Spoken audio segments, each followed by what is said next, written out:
All right, we're here. It's the Fit for Radio podcast. I'm your host, Drew Titeman, inside of the Stafford Hills Club. Here, a beautiful facility, a place that I work out and I work, which you can do too. They do have these amazing suites here, great classes. My wife uses it, the whole deal.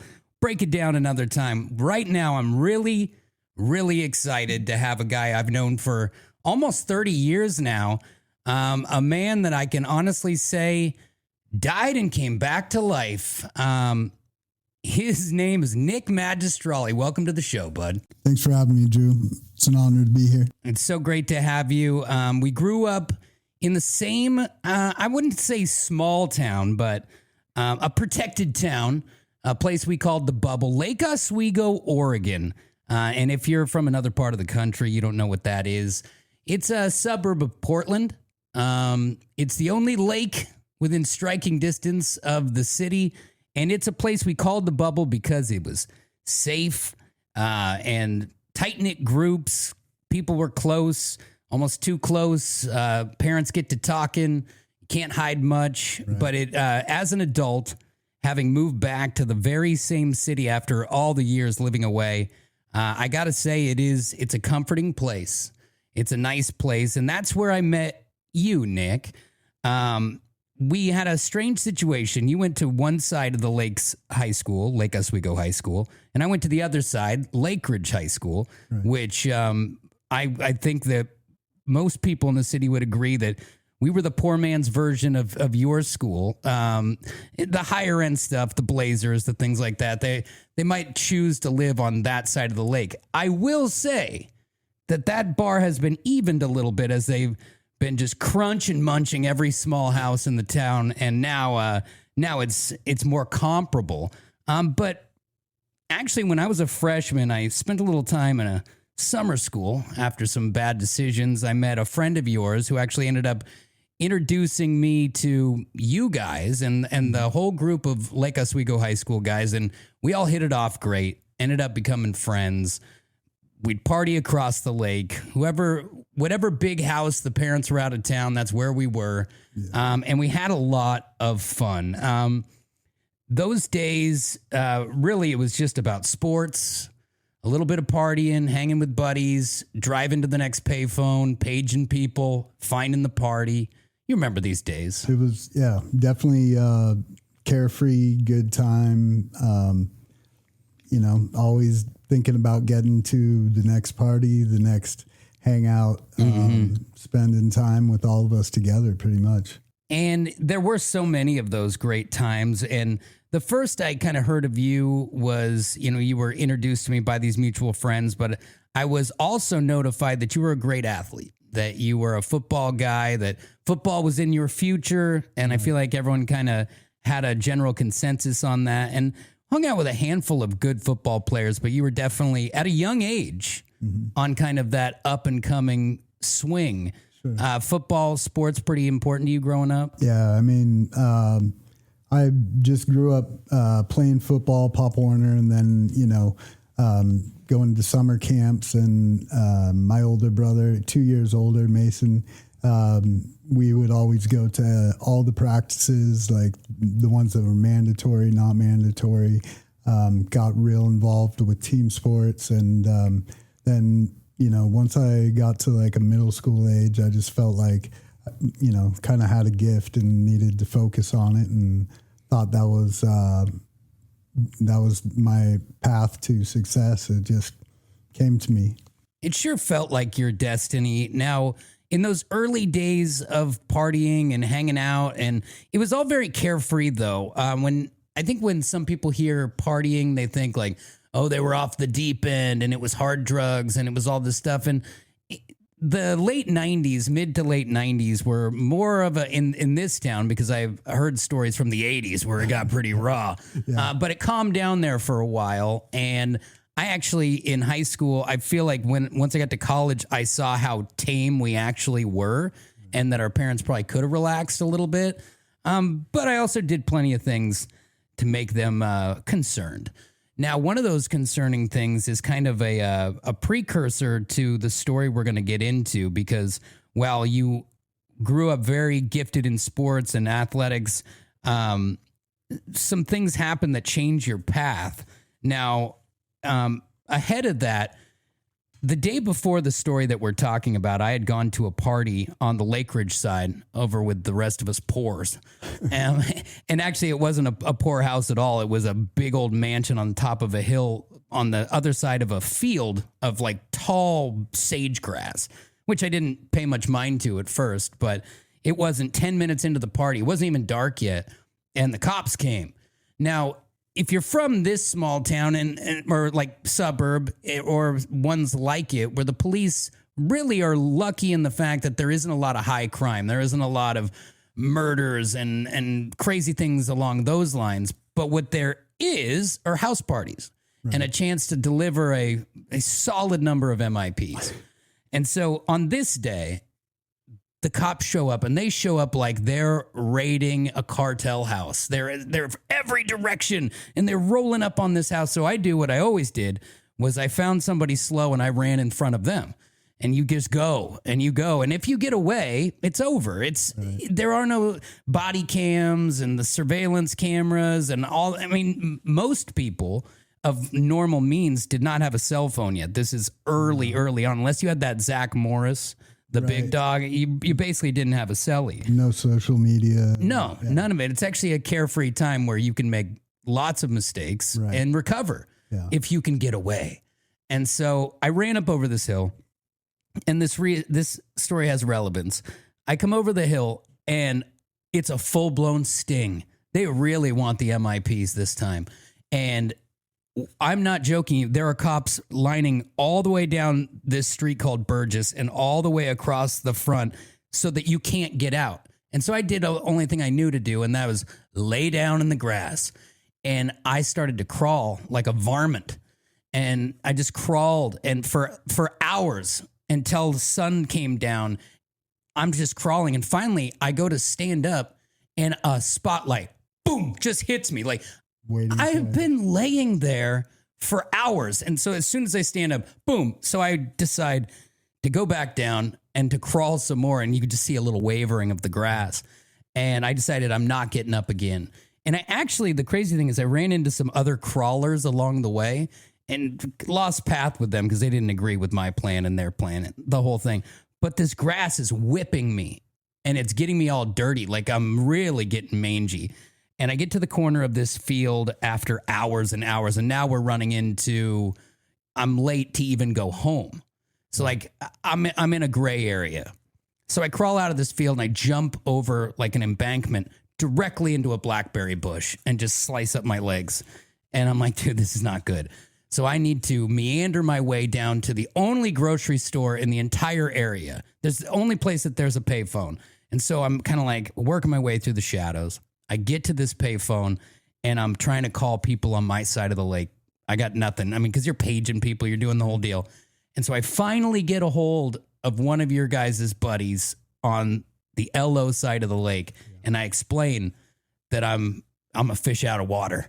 I need some help. I need rescue. I need rescue. And I've got minutes before a cop shows up and be like, there he is. Right. There's that greasy little dude. And so amazingly, a group of your friends come and pick me up, and they're like, well, we're all hanging out at our buddy Max's house. So do you want to come over there? Well, he's my buddy too. So I'm like, sure, let's do that. I can't really go home. I'm kind of in the gray area now. So I show up to that house, and you're there. Mm-hmm. And I remember seeing your face, and I think it's important to note for people who don't know you personally is you've always kind of had like this infectious smile, this like presence and happiness. And like when you come in, you'd be like, oh, hey, Drew, or Tiedemann, and it was always, you were always happy to see people, and that rubs off on people, and so I have that ingrained in my mind from that night. And so many of your memories are clouded as you get older, and now that I'm in my 40s, I don't have a ton of high school memories. I've got a little haze and a smoke of this happened and that happened. But that night, I remember walking in a room and you're sitting there, and I remember that smile.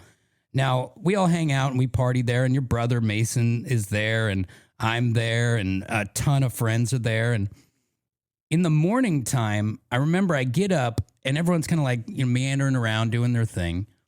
And two girls that we grew up with come over to the house and they're not happy with me. And I'm like, what's the problem? Like, you need to calm down. Like, you're getting way out of hand. And they're like, your parents are so mad right now. They think you're in a ditch somewhere, drowning in a mud puddle. And they heard you ran from a party. And I'm like, how did they... Like, and as a high school kid, you're like, how do they know? They don't have a cell phone, or a social media. Like, but that's how parents are back then, especially in like Oswego, where we grew up, is word of mouth would just go boom, boom, boom, boom, boom, boom. And so they said, you need to come home right now. So I'm like, okay, I should probably go home so I don't get completely destroyed. So I head home, and in that moment, there's still a handful of people at the house. I believe there was a total of 6 people at the house. I left, making it 5. Your brother was still there. And then at some point, he leaves as well. Am I correct? That's correct. In that? Yeah, as far as I remember, we everybody had scattered by that point. Everybody was... It's morning time. It's time to go to the next day. We've already done the party. Sure. And so I leave, and you guys are still there. And so this is where... The reason why I told the crawling through the dirt is that's the reason that I leave. Otherwise, if I'd just been there, for sure, I'm hanging out. I'm staying until the wheels come off of the party. Yeah. And a lot of times that's day 2. And so I leave, and you guys, what do you guys do after that, after Mason and I left the house? So there was a group of 4 of us that were left there. And we decided to grab some breakfast and kind of go and run, like do some normal high school, like summer day activities, whatever, to kill time. The Fit for Radio podcast is brought to you by Stafford Hills Club. It is the premier health and wellness center in Portland and was just voted that. And you can see when you come here, they have high-end workout facilities, a saltwater pool that's heated. The steam coming off that in the morning is just second to none. And of course, my wife loves the classes here, and the kids club, so good and so gentle with my little girl who can be a little rowdy. But they're amazing. Check them out, staffordhills.com. And if you like the place like I do, send me a message or leave me a comment, and I'll get you 50% off your initiation at staffordhills.com. There was non-mandatory football practice later that afternoon that one of the other passengers, the owner of the house, Max, him and I were supposed to be at practice that afternoon. So we kind of made like a little plan to just, maybe go out on the lake. Our buddy had a boat, Max, at his house. So we were going to go back there, but driving and heading back towards Max's house after messing around and having fun, and went down Iron Mountain Boulevard, a road in Lake Oswego where it's kind of windy and there's no houses on either side. And it's the closest thing to a country road really that connects one side of the lake to the other. Exactly. Yeah. We're kind of driving past and we go through, make it all down the windy part and into the residential area. And we see one of our friends' older brothers walking, and like, to reiterate what you were saying earlier, everybody kind of knew each other. Didn't matter really what class people were in, if they were 4 years above or below or whatever. We all kind of hung out and got together. But so anyway, we pick up the older brother of one of my friends and we drive him back the opposite direction and take him back to his house in a neighborhood off of Iron Mountain at the beginning. And then turn around and are coming back up Iron Mountain. heading towards Max's house again. And so now you're back to 4 people in the vehicle. Right. Just 4. Could have been, like you were saying, could have been possible you were in the car. Could have been possible that my brother was in the car. Or, any number of people piled in. Mm-hmm. The 4 of us ended up wanting to get back to Max's quickly, and the driver was driving really excessive speeds, probably somewhere around between 90 and 100 miles an hour. And the speed limit there is 40? Yeah, 40, and it goes to 25 pretty abruptly around a couple turns. Mm-hmm. And any one of us could have been driving. It's not, it's not like one person made a horrible decision. It's just happened to be the time and place that it happened. But I think it's safe to say that at that age we were all driving fast, music cranked, right. The whole deal, the windows down, the sunglasses. Yeah. I mean, living like we're big dogs when we're just teenagers. Exactly. Yeah. And not really thinking of any type of consequences whatsoever, and having kind of that invincible mentality to an extent. Mm-hmm. So we're driving extremely fast, come to a spot where the road kind of curves to the left, and it's a little bit of a blind turn, and go around, and we're hugging the inside of the opposite lane, so kind of crossed over on a one way in each direction, and there's an oncoming car in that lane, and so we swerve and hit the right shoulder, swerve back to the left, and then swerve back to the right again and hit the shoulder, and the tires kind of fold, and so, gripped it. Yeah, and we were in a SUV, a really nice, large SUV, which was kind of a new thing for at that time. There weren't a lot of SUVs, and so people didn't have a whole lot of experience handling them and stuff too. So the car kind of, as I said, the wheels folded over, and we flipped and rolled over and launched down a ravine and took out a bunch of trees, kind of spun around, flipped around, and landed upside down at the bottom near the train tracks. And the vehicle was completely destroyed. The roof was smashed down to the door locks in the back and crumbled kind of like a tin can. And got squished. Yeah, exactly. Do you know how many times, or a guesstimate of how many times the car flipped over?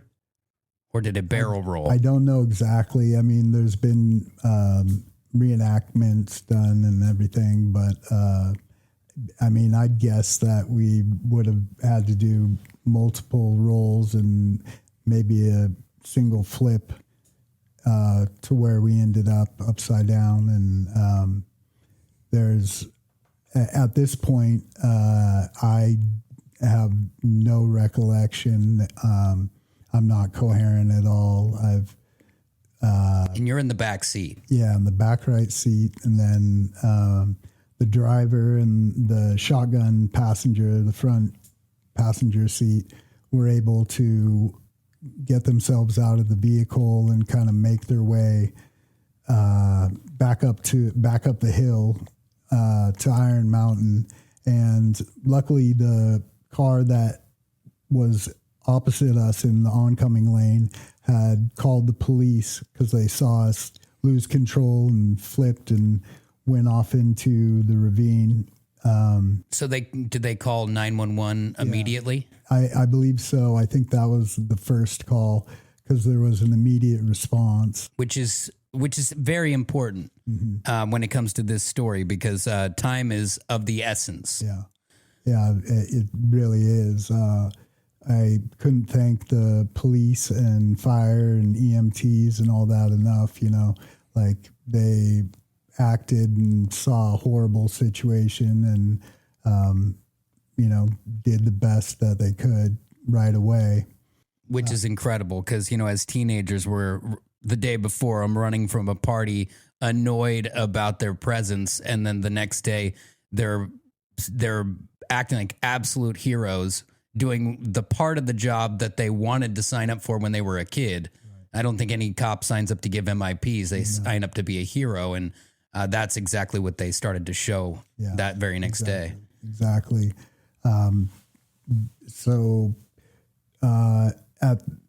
After the driver and the passenger were up at the road, the police have already been notified and everything. And the fire trucks and EMTs show up and they come down and assess the situation and decide that they need to get my friend in the back left seat out first because they needed to kind of, take care of someone they could survive is kind of what they were thinking.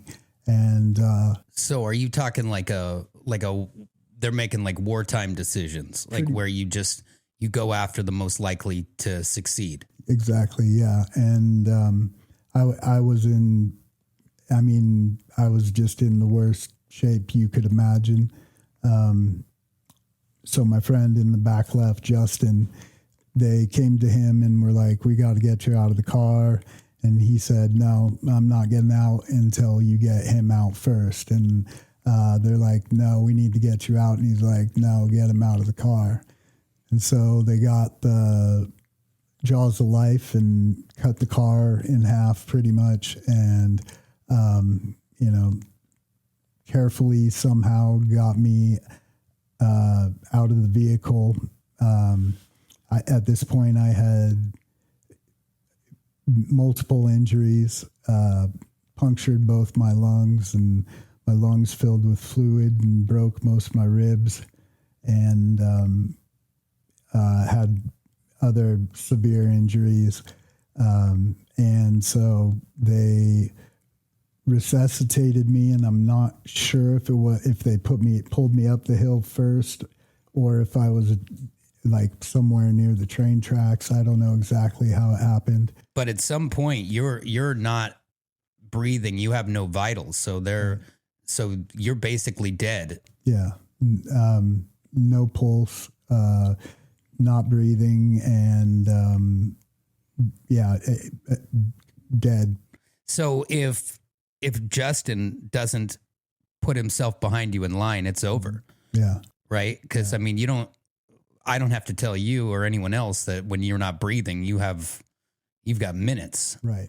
Yeah. It's, I don't know the exact amount of time that I was out completely. They got Justin out. He had broken pelvis and broken ribs and shattered his jaw, and somehow toughed that out and was coherent enough to save my life pretty much at that point, and take the back seat in all that pain and kind of suffer through me getting out and them doing the thing to save my life and bring me back at that point. Yeah. So the other two passengers that crawled to the top of the hill, what are their injuries? The front passenger had a pretty good laceration across his chest, I think. From the seatbelt? Yeah, but was pretty safely protected, and they had bumps and bruises and scrapes. But they were lucky to be in that part of the vehicle, based on just the crumple zone. Right, exactly. They were extremely fortunate for what the damage that was done to the vehicle. So they, and I thank God they are. Like, we all survived. Horrible. There's no winning in this situation for sure. So when they get you up there, and they've gone through the resuscitation and they've gotten some of your vitals back. Yeah. How do they transport you to the hospital?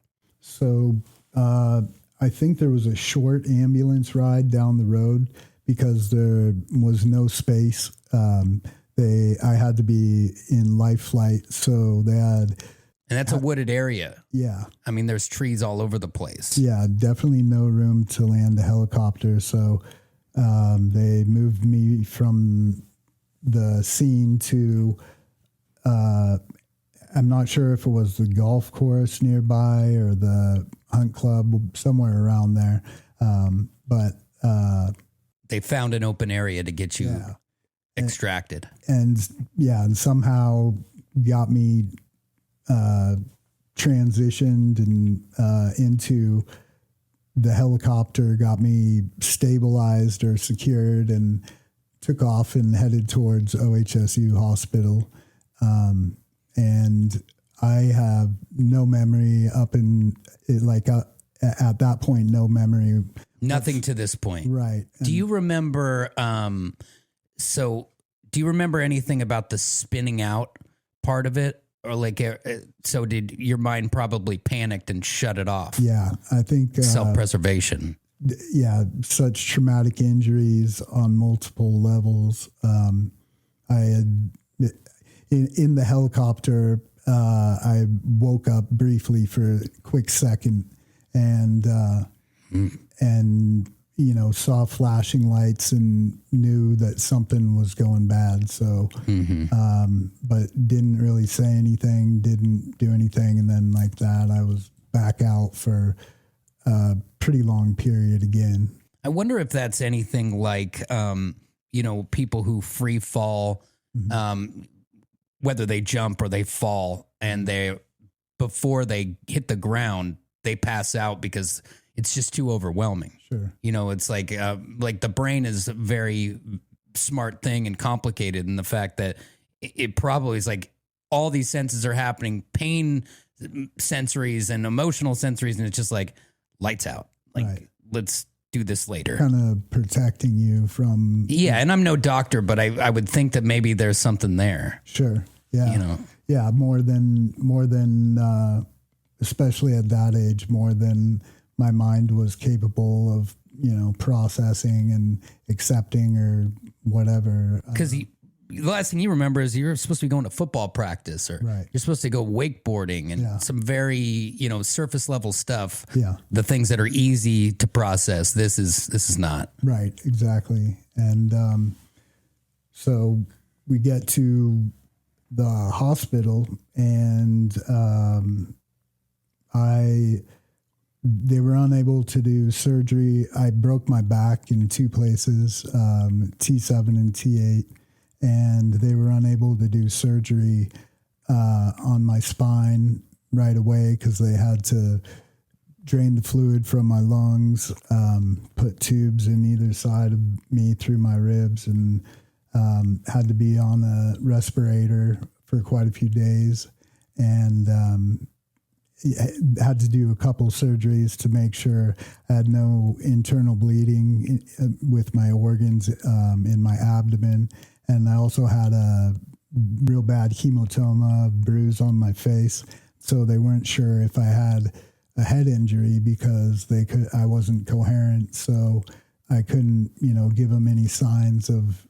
They couldn't test you. Yeah, exactly. Yeah, I think you were very lucky. The location that they took you as well. Yeah. OHSU stands for Oregon Health Sciences University, right. And it's a world renowned medical facility. It is, and I just think that being that close to that place also probably played into saving your life. Yeah, yeah. I mean, for such a horrible, unfortunate circumstance, things really couldn't have worked out better. Mm-hmm.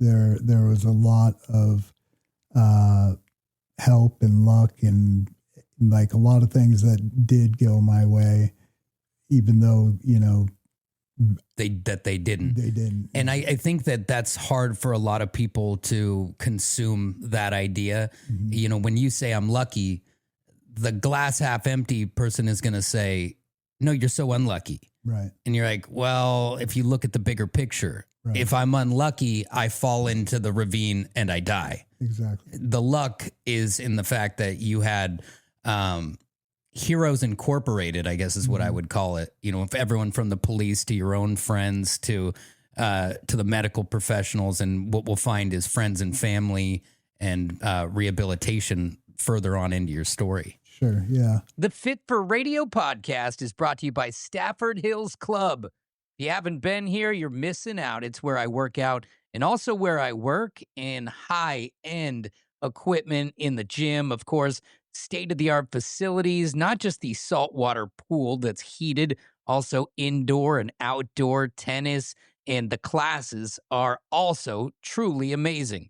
If you want to check it out, staffordhills.com to see all the amenities, and if it's up your alley like it is mine, come hang out with me, and I'll get you 50% off of your initiation fee. Just send me a comment right here on this video, and we will dial you in, or just send me a personal message, and you can come down and grind it out. See if we can't change our lives in the new year. And of course, sauna, steam room, the whole thing make me feel like some sort of special person there with a hot towel around my neck. StaffordHills.com. It's, like you said, it took a whole bunch of people coming together. The doctors in the hospital, assessed the situation as best they could.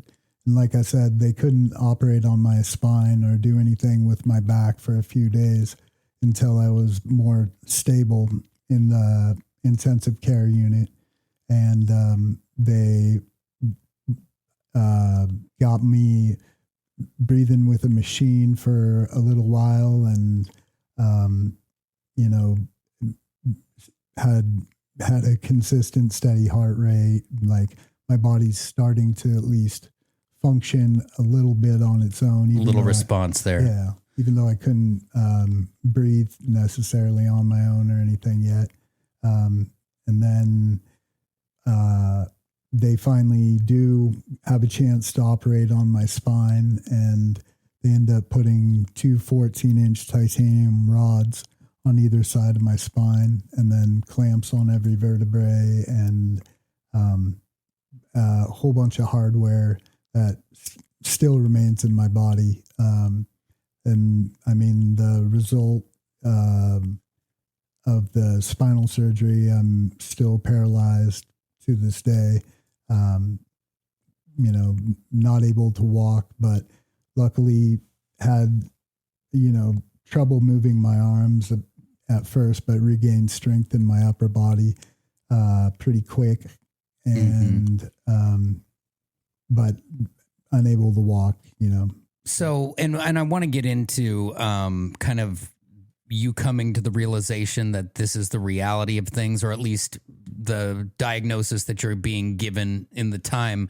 Just to walk it back a little bit. We talked about community support and being from a special place and a tight-knit place, and all those things come into play for you as well, because like I said, you had this infectious smile, and you had a way of making people feel special. Even if you didn't realize you were doing it, you did. And that showed up in droves when it came to the support that came out of the woodwork for you.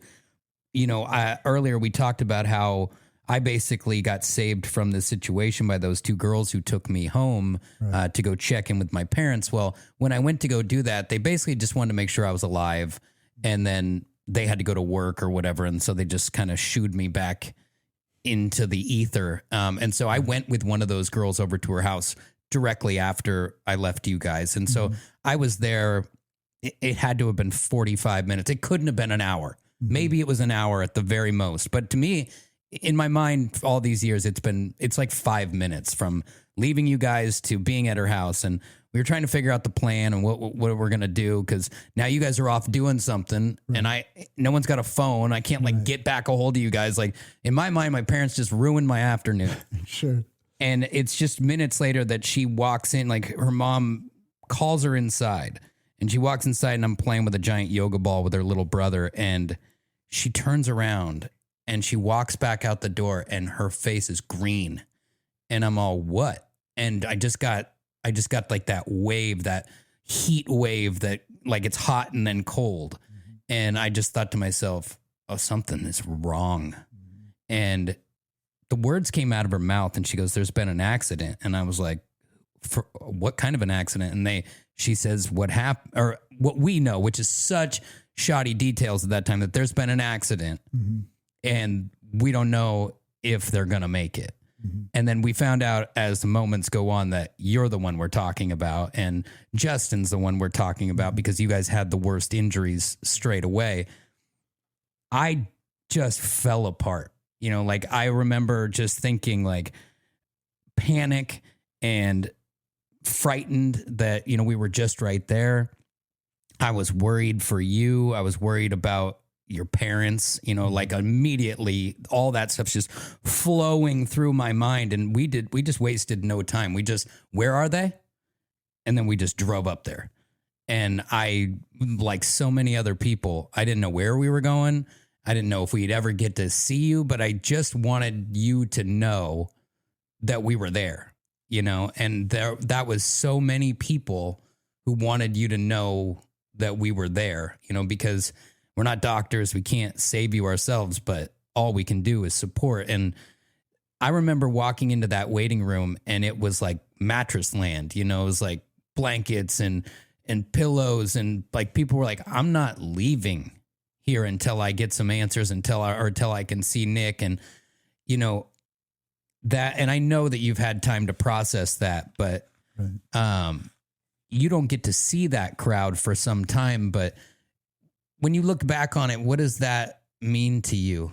I mean, it means the world. It's the reason that I'm still here, you know, other than the immediate help I had from the responders, all of the support. I didn't wake up, you know, for several days, and I woke up one time in the operating room briefly, and that was just a scary situation. I immediately, for some reason, looked over and I was like, Mason, it's going to be okay, thinking that he was there with me. And he obviously wasn't. And then I went back out. But then to answer your question about the other other supporters, friends and family, the next time I kind of came to and woke up was moving from one room to the next, or one procedure to the next, or something. And I got to see people lined up in the hallway, people that I knew, close friends, close family, like friends' parents that I hadn't seen, like aunts, uncles. And I was like thinking to myself, like, this, it's starting to click that this is something really serious, like on my side, because I hadn't processed where I was at or what's going on, but I did feel all the love and support. Like people were there for me, and like it was something important, and they,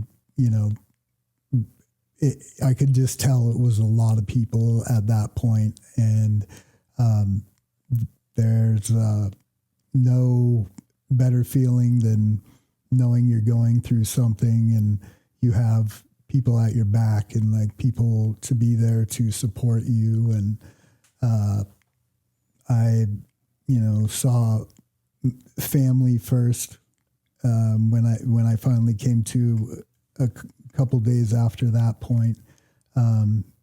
Saw my mom and dad and brother.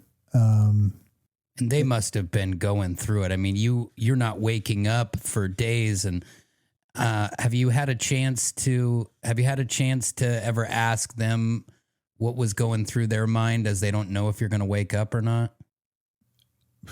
I mean, a little bit to an extent, And it's got to be hard to breach that subject. Yeah. It's something that I couldn't imagine. As difficult as my position was, I wouldn't want to be on the other side.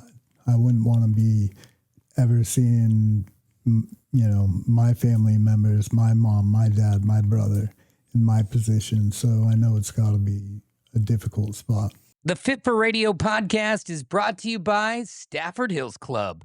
And if you haven't been here, you're definitely missing out. Just voted the #1 health and wellness center in the Portland area, and it shows. You got that saltwater heated pool out there steaming in the morning when you get here. And on top of that, a freshly remodeled workout facility and brand new rooms with classes of all kinds for all types of people, spin classes, you name it. They've got it for you here at Stafford Hills. Hit them up right now, staffordhills.com, to see everything they offer. And really cool right now, you send me a message, DM me, tell me that you're interested. I'll get you 50% off your initiation at Stafford Hills, where they have earned the awards. Let me promise you that they have changed my existence in the last few months. So if you want to make some changes in the new year, let's do it. staffordhills.com. Yeah, and I mean, I'm a dad 3 times over, and one of my kids at one point had a thing where she almost drowned in a pool, and so when I think about your parents in that moment, it just takes me back to that idea and that feeling, and how you would give everything in the world just to switch places and let that be them or let that be me instead of you or your own child, and so. Just to see you wake up, even though they'd heard so much more bad news, that must have been a serious relief. Because if you're up, right, then there's hope. Right. I'm sure that, like you said, it must have been a relief. And any news is good news, or not any news, but the news that I was coherent and making progress, even if it was just the smallest amount. Because were they worrying about your brain because of not just the laceration, but the lack of oxygen? Yeah. Was that something that was on the table that you might, because obviously you're Nick, but there's a chance that you could have woken up and had brain damage on a level to where you can't communicate. Yeah. It could have been a horrible situation. They, didn't have any, like I said, awareness because I wasn't able to respond for so long. And like you said, the duration of time that took place where I, wasn't breathing and not getting oxygen to my brain, it was definitely a question. I am extremely lucky to not have any brain damage, any type of effects on, my mental health or any, I just couldn't imagine if both for myself and for my family, like we were saying, if I wasn't able to finally speak to them and say, give them a thumbs up and be like, it's okay. Like we're going to move forward from here. So you had that, that turtle shell type thing wrapped around your body, kind of like holding you together or, keeping your injuries from being worse. Right. What goes on with that? And at what point, and I know it's kind of a combo question, but at what point are you notified that you're paralyzed? Sure. So the hard shell that was holding me all together and keeping me from moving pretty much too much, they'd have to open it up to let some incisions breathe and get some air to my torso and abdomen. And it was pretty tight and, constricting. And I remember waking up one time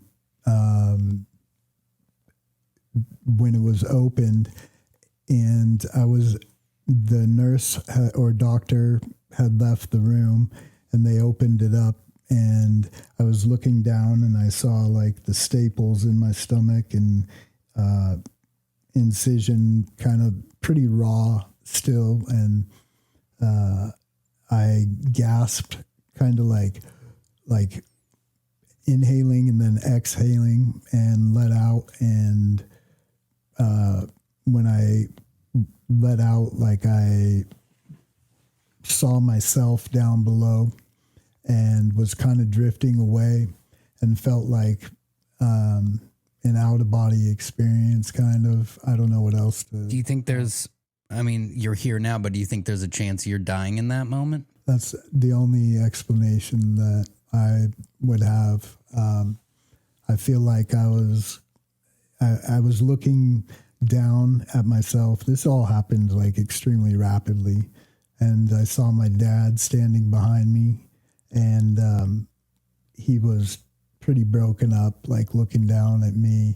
Can imagine. At his son, and I thought to myself in that split second, I was like, no, not now. Like, this isn't it. And I kind of blinked my eyes and opened my eyes up, and then like took a big breath of air and realized that I was, back in the position I was in, and kind of started to, again, add another puzzle piece to what's going on before I realize, put it all together and kind of accept the severity of the situation and all the injuries and all that. And I kind of feel like the athlete in you is in there a little bit, like because to me in the story, that's kind of like the moment where you decide you're going to fight. Yeah. And not that you weren't going to fight before, but you're confused before, you're barely coherent. And in this moment, you've got your dad there, you see how hurt he is, and you say, I'm not going to let this isn't going to be what defines me. This isn't my story. And I think that maybe the way that, you were always known to compete, there's a little piece of that in there.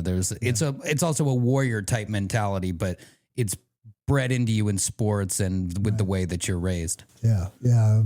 Just kind of the mentality, never give up. And, just if you are put in a corner, you better fight your way out, kind of thing. That's right. And, got to a point to where I was transferred out of the intensive care unit shortly thereafter, and into recovery. And I'm in recovery, and I think my mom was in the room with me at the time, and the doctor came in, and he had been making his rounds and checking on me for a couple days at this point, but I didn't remember who was who coming in and all that. Yeah. He said, he's talking to me after checking my vitals and everything, and he's like, asked me if I had any questions or something, and I was like, yeah, how long is this going to take? I got to get to football practice. Like, still not processing that days had gone by, and time just wasn't even registering in my thought process at all. And he was like, no, like there's no football practice today or ever. Like, you're paralyzed, you broke your back, like you have severe injuries, you've got a long road ahead of you. And I was just kind of like, no, this can't, So did you accept now you didn't accept that this is the end of the road and I'm going to have these limitations, but are you soaking it in at this time, or are you in denial, or where are you at? I kind of a combination, I suppose, like looking back at it, it set in, like I realized like this is, a doctor is telling me this is what it is. But like at the same time being kind of a form of denial and not accepting being, disabled or having my regular life affected. I kind of just, I guess it pretty much is denial. I was like, And that's self-preservation too. I don't think there's anything to be ashamed of. I mean, before you quote unquote fall asleep, you're an athlete, and you still are in so many ways, and we'll get to that. But it's your identity before the accident is, everyone knew you as an athlete, as a fun-loving guy and a happy guy, but also an athlete. So I think that anybody who, has a sense of who they are, is going to be in a little bit of denial of it if it's not for anything other than self-preservation. Yeah. I went through, a whole bunch of thoughts, obviously, rapidly, but I honestly can say from the start, because of all the support that I had and all the friends and people that came and, come in to see me or like leave me gifts or flowers or whatever it was, like every little bit and piece was something that helped me and motivated me. I didn't really feel like, oh, this is why me? Why is this happening to me? It was kind of more like, okay, this has happened to me. Let's move forward. Let's make the best of what we can. And that, kind of leads into a whole bunch of rehabilitation sessions, inpatient, that from the recovery unit, they moved me to another hospital to inpatient rehabilitation for about a month at Good Samaritan Hospital. And there I wanted to learn and do as much as I could, as quick as I could. And then I was just ready to get out. So a question for you, and this is from the outside looking in, you see in the movies with these rehab centers where the amount of frustration that the patient is going through is, you're trying to do these exercises or these things to strengthen your body, and you're used to one thing, and now you're dealing with this new thing. And with just a very small amount of time comes weakness to your muscles and how quickly they lose what they had. Was this process, and I know that you had the mindset of, I'm not going to let this conquer me, but how often was it for you that it just was too much? Or did you have to, were there days where it's like, just leave me alone? Or how did you handle it, and how did you address it? I mean, it was a lot. I definitely had times where didn't really want to do things or didn't want to see people or wanted time to myself. But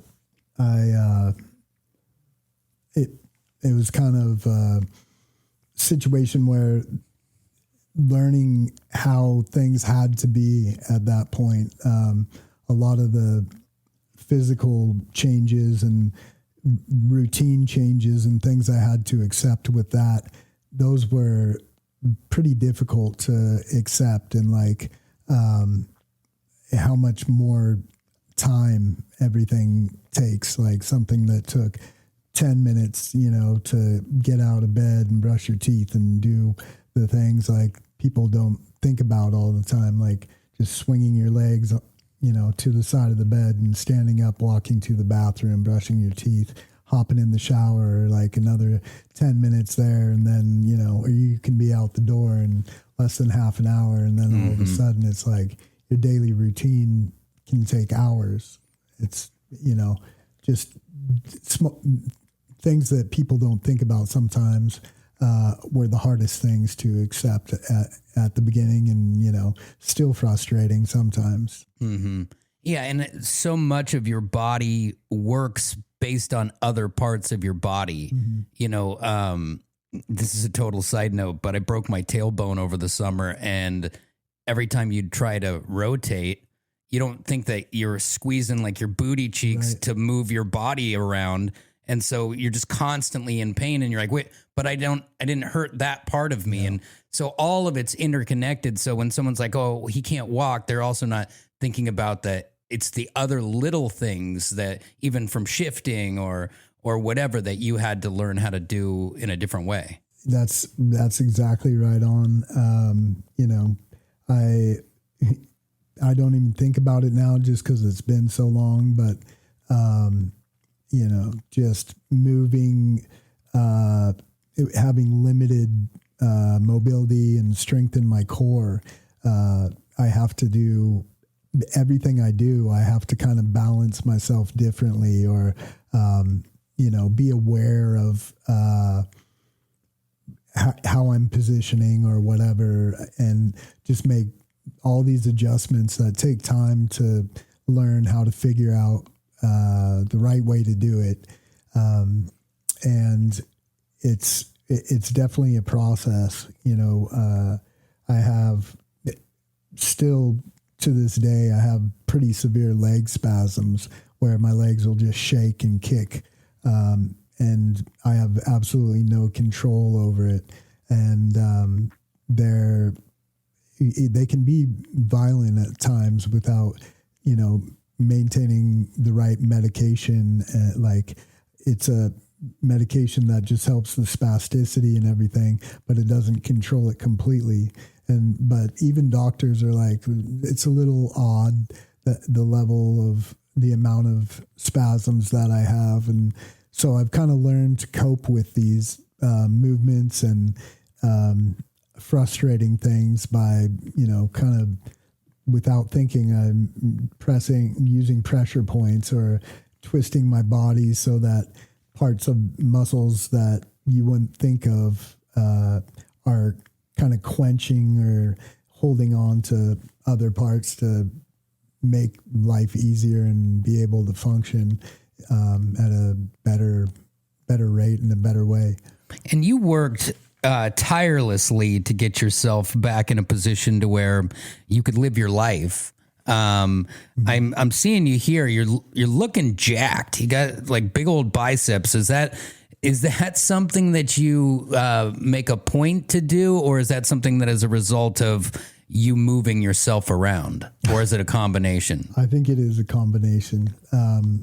I try and be healthy and have a good diet and, work out and exercise. I should do it a lot more, but I want to stay focused in staying the healthiest and, the youngest I can, just like everybody else. And I'm interested in getting in every day into different routines or different things to incorporate in my routine to, better my overall wellness and fitness. And, but it's a huge, part of my life in the past, almost 30 years now, have been trying things that most people wouldn't try or wouldn't do. And, trying to do whatever sports or participate in different activities and things that I can to keep physically fit and as mentally healthy as well, and keep young. And I basically things like golf, try skiing, inner tubing behind a boat, even. That's great. Things that are just fun.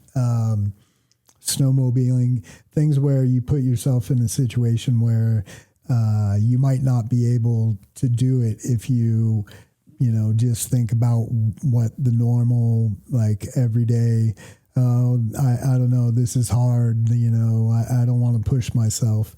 But then when people say, "Oh, you can't," or "You shouldn't do that," that fuels me. That lights the fire, and I'm like, no.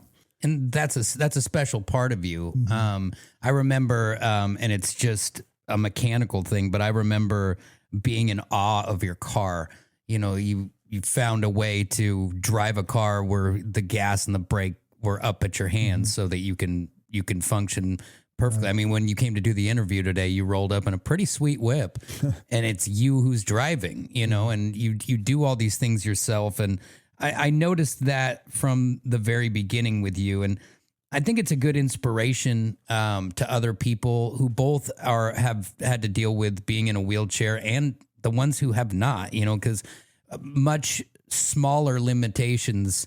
So many of us are like, well, this is why I can't. Yeah. And we're so fast to say, no, not me, right. And I think that you're an inspiration on that level that, and your case is extreme compared to other people. I mean, your story is probably, it's the top 3 stories in the history of our city in the time I've been there, which is a long, long time. Yeah. So much, in fact, that when I said I was going to interview you, my dad just out of nowhere mumbled the make and model of the car you guys were in.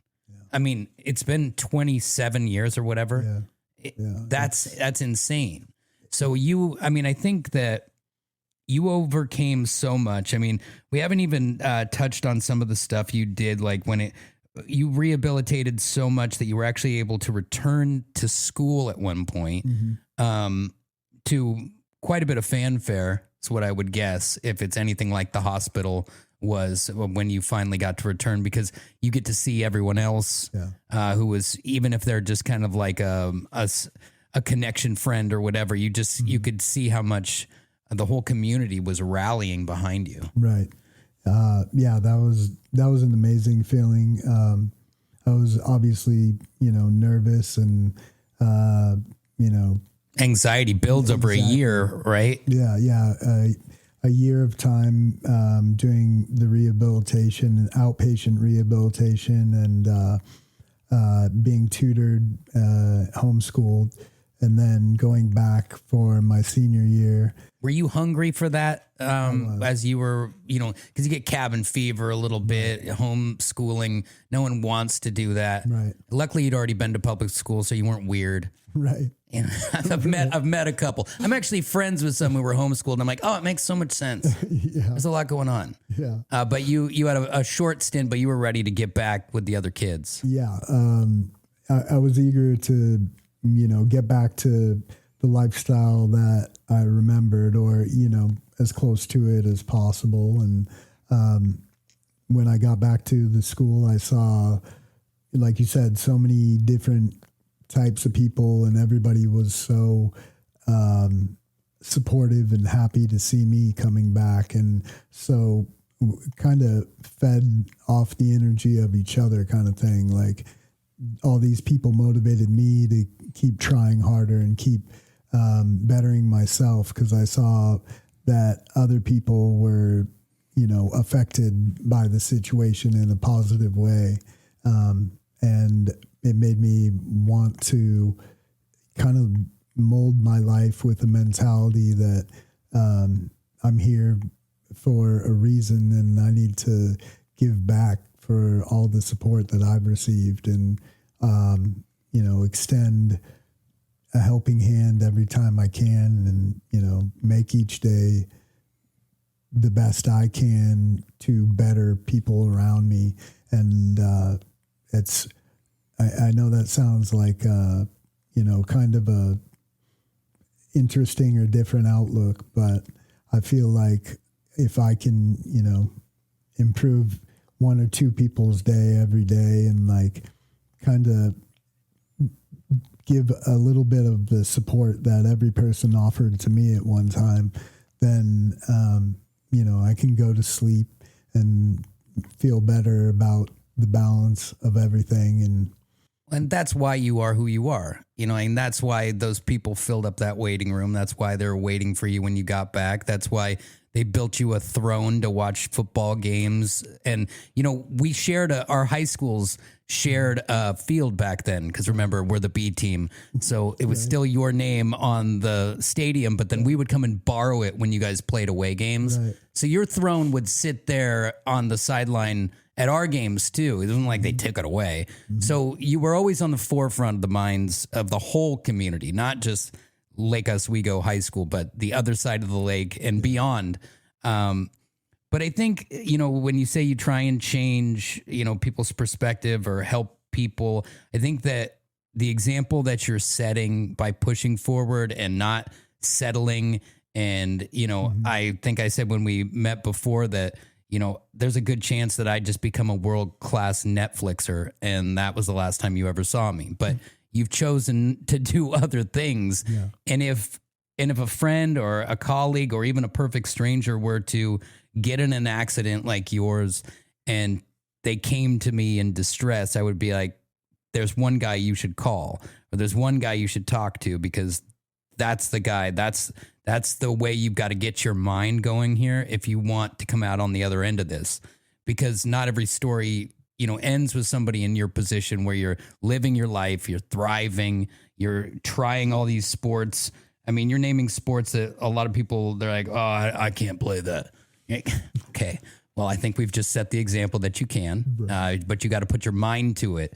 And we talk on this show all the time about how quickly people, when you talk about something that's scary or an aggressive feat or seems unobtainable, people's initial reaction is, I can't do that, or I'm not doing that. Like even if it's a fitness thing, oh, no.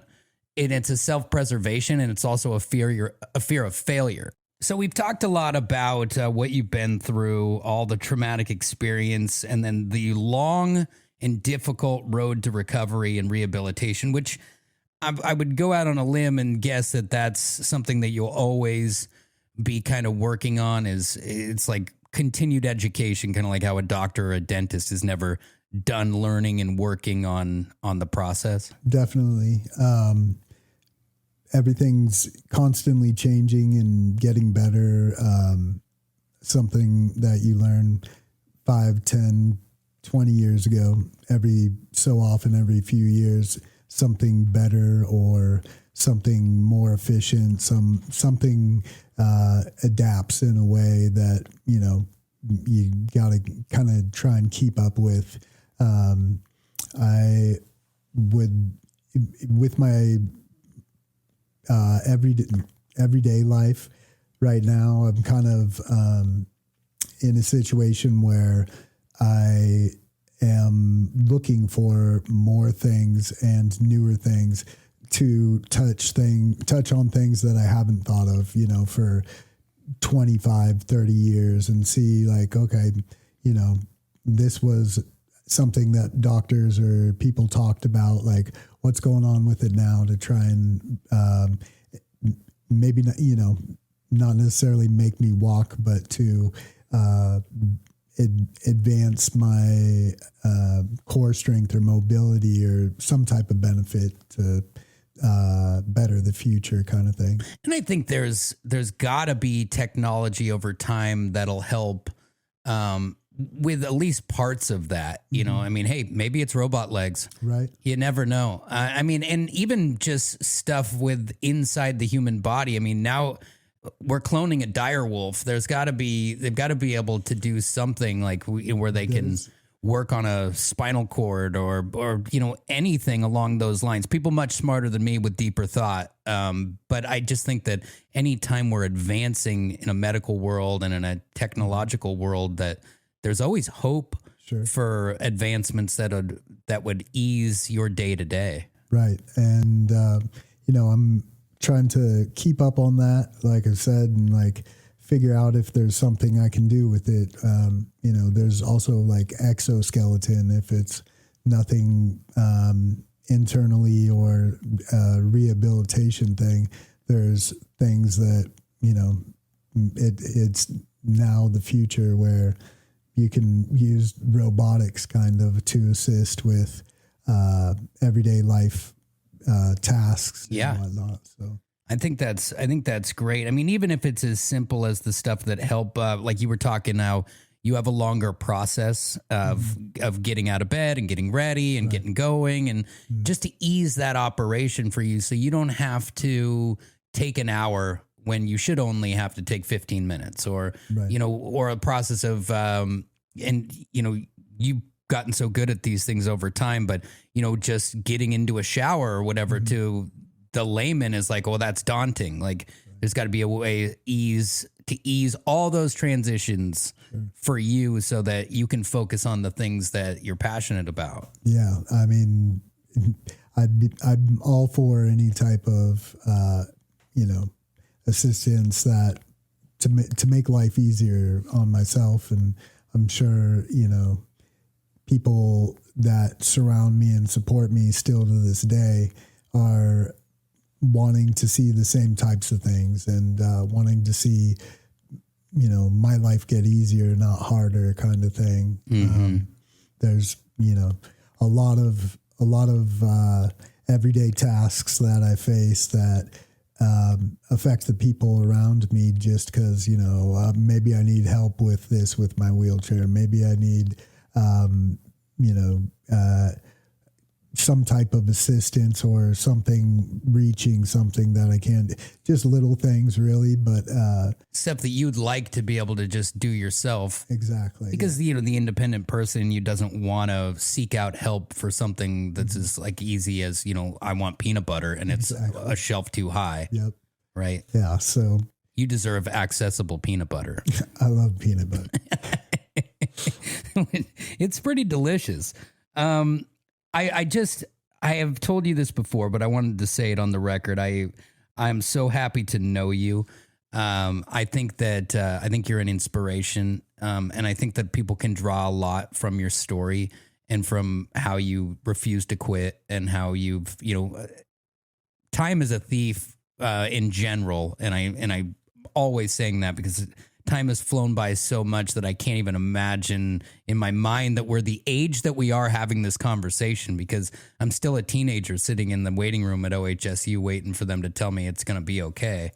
And you fought, bro. You fought through and you did things that I'm sure, no one would say it publicly, but people would doubt that you can just rise up and live an independent life and have relationships and build bonds and do the things that, the initial fear when this type of stuff happens to someone is that their own mind will get in the way and will sabotage. And you've done a good job of not allowing that to take over, because that's just a natural thing in people, as adversity can make people crumble.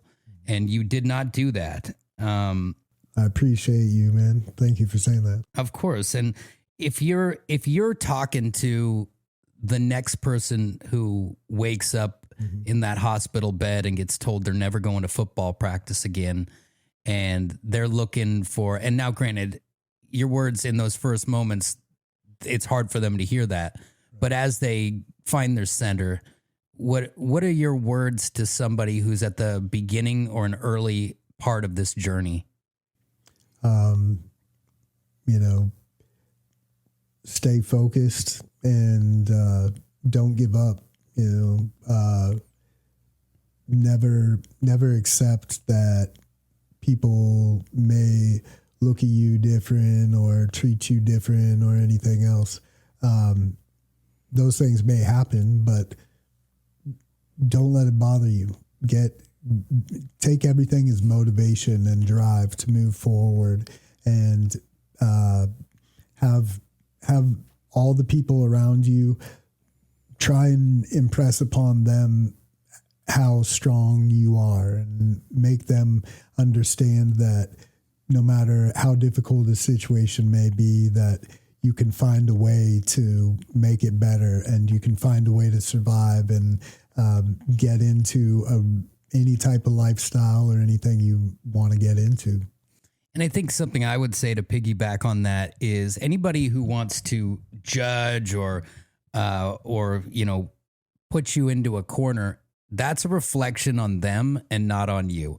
And the way that you carry yourself, somebody mumbling something or somebody having a thought in their head that you're this and you're not that, that's a reflection on them. And they're looking at a surface level situation. You're a much more complicated book than that. And so is everybody. And anytime somebody acts like that, or where they're going to look down on someone or consider it a burden on them because that's a reflection on them. And all you can do is be the light that you are. And you've done a great job of that, man. You really have. And I can't wait. And one thing that this show has done is it's brought me back into your life, which, you know, I moved away for a long time and life gets on, and you lived in Arizona, and it gets to going, and just glad that you're back. And I want to stay in contact with you and watch you grow into the next chapter. And I want to go play some of this golf, or let's go inner tubing, or do whatever it is. I'm down to party, and you're probably going to beat me at all of it. No, just like the old days. I'll try. Yeah, I know. And that's the fighter that you are. And I just want to thank you for coming on. And it's a story of someone who refused to quit. And I'm glad that you didn't just lay there and die on those train tracks, man. I don't think this world can last without you. So, I appreciate that. So thanks for coming on, bud. And we'll be in touch. It's the Fit for Radio podcast. All the love. We'll see you soon. Thanks, Drew. Cheers.